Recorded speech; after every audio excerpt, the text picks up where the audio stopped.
The attorney representing Tyre Nichols asks lawmakers to swiftly adopt policing changes. Following Tyre Nichols' passing, the family's attorney has urged Congress to swiftly enact police reform legislation. 5 police officers fatally beat the 29-year-old in January of 2023. Ben Crump encouraged President Biden in a statement to the media to react to Mr. Nichols' passing by endorsing the George Floyd Justice and Policing Act. Crump also said that Mrs. Nichols was dealing with her son's death by hoping that it would inspire real change.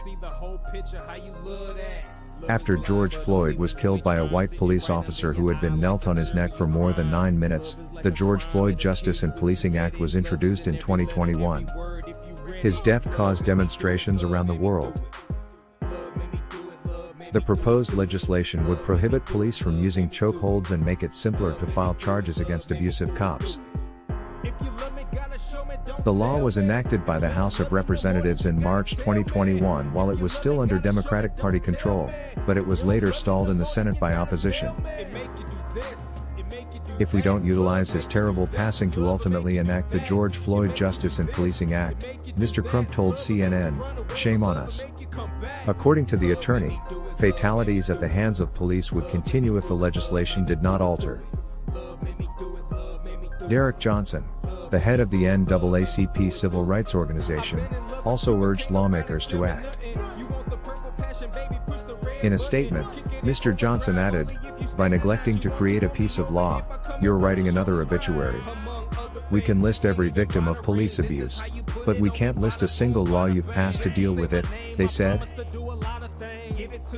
Jim Jordan, the Republican who chairs the House Judiciary Committee, cautioned lawmakers against rushing through legislation.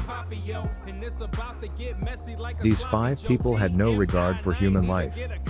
I'm not sure what you can do to prevent the kind of wickedness we saw in that video, he said to Meet the Press on NBC. A friend from Mr. Nichols' youth claimed that legal change would protect his legacy. He always wanted to change the world, according to Angelina Paxton. Mr. Nichols, according to Ms. Paxton, was very passionate about Black Lives Matter. She remarked, he always wanted to make a difference. If it brings anyone any solace from the suffering we're all through right now, just know that I can assure you he's up there right now grinning, because he finally did what he always wanted to do, the speaker said. The so-called Scorpion Special Squad of the Memphis Police Department, of which the officers now accused of murder were members, was disbanded on Saturday. The unit, which consisted of 50 officers, was entrusted with reducing crime, primarily auto theft and gang-related offenses. Street Crimes Operations to Restore Peace in Our Neighborhoods was the acronym for Scorpion. The 5 Memphis police officers, Justin Smith, Demetrius Haley, Desmond Mills Jr., Emmett Martin III, and Tadarius Bean, were dismissed from their positions last week. According to records, 4 of the 5 secured bond and were freed from custody soon after being jailed. Martin and Mills attorneys have declared that their clients will enter a not guilty plea.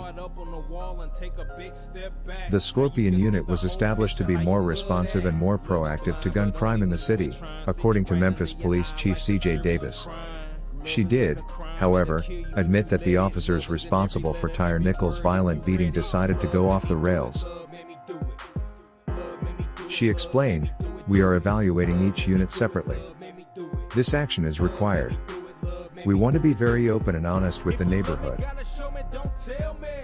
2 deputy sheriffs who came on the scene following the altercation, according to Shelby County Sheriff Floyd Bonner Jr., have also been placed on administrative leave awaiting an internal investigation. Love made